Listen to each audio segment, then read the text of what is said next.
ನಾವು ಕೃಷಿ ವಿಶ್ವವಿದ್ಯಾಲಯ ರಾಯಚೂರು ಕೃಷಿ ಮಹಾವಿದ್ಯಾಲಯ ಭೀಮರಾಯನಗುಡಿಯ ಅಂತಿಮ ವರ್ಷದ ರಾವೆ ವಿದ್ಯಾರ್ಥಿಗಳಾಗಿದ್ದು ನಾವು ಈ ವಿಡಿಯೋ ಮೂಲಕ ರೈತರಿಗೆ ಕೀಟನಾಶಕಗಳ ಲೇಬಲ್ಗಳು ಮತ್ತು ಅದರ ಸೂಚನೆಗಳ ಬಗ್ಗೆ ಅರಿವು ಮೂಡಿಸುತ್ತಿದ್ದೇವೆ. ಈ ಕೀಟನಾಶಕಗಳ ಲೇಬಲ್ಗಳು ಮತ್ತು ಈ ಸೂಚನೆಗಳ ಬಗ್ಗೆ ಅನೇಕ ರೈತರಿಗೆ ಅರಿವಿಲ್ಲದೆ ಅನೇಕ ರೈತರು ಮತ್ತು ಅವರುಗಳ ಮಕ್ಕಳುಗಳು ಸಾವಿಗೀಡಾಗುತ್ತಿದ್ದಾರೆ.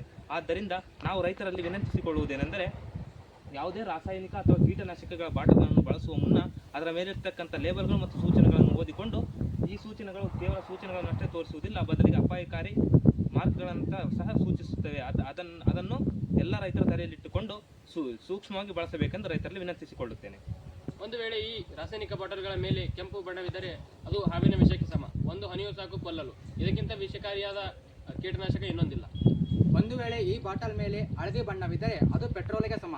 ಒಂದು ಹನಿ ಪೆಟ್ರೋಲ್ ಬೆಂಕಿಗೆ ಹಾಕಿದರೆ ಹೇಗೆ ಪರಿಣಾಮ ಬೀರುತ್ತದೆಯೋ ಅದೇ ರೀತಿ ನಮ್ಮ ಮೇಲೆ ಇದು ಪರಿಣಾಮ ಬೀರುತ್ತದೆ. ಆದ ಕಾರಣ ಇದನ್ನು ನಾವು ಜಾಗೃತೆಯಿಂದ ಬಳಸಬೇಕು. ಒಂದು ವೇಳೆ ಬಾಟಲಿನ ಮೇಲೆ ನೀಲಿ ಬಣ್ಣವಿದ್ದರೆ ಅದು ಫೋನಿನ ರೇಡಿಯೇಷನ್ಗೆ ಸಮ. ಫೋನಿನ ರೇಡಿಯೇಷನ್ಗಳು ಮಾನವನ ಮೇಲೆ ಹೇಗೆ ನಿಧಾನವಾಗಿ ಪರಿಣಾಮ ಬೀರುತ್ತದೆಯೋ ಅದೇ ರೀತಿ ಇದು ಕೂಡ ನಮ್ಮ ಮೇಲೆ ಪರಿಣಾಮ ಬೀರುತ್ತದೆ.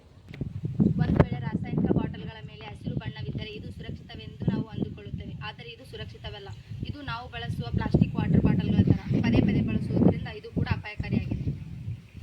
ಏನು ಬಳಸಿದರೆ ಏನಾಗುತ್ತೆ ಅಂತ ಅಂದುಕೊಳ್ಳದೆ ಪ್ರತಿ ರೈತರು ಬಳಸುವ ಮುನ್ನ ರಾಸಾಯನಿಕ ಗೊಬ್ಬರಗಳನ್ನು ಬಳಸುವ ಮುನ್ನ ಮಕ್ಕಕ್ಕೆ ಮಾಸ್ಕ್ ಮತ್ತು ಕೈಗೆ ಗ್ಲೌಸ್ಗಳನ್ನು ಧರಿಸಬೇಕಾಗಿ ವಿನಂತಿ.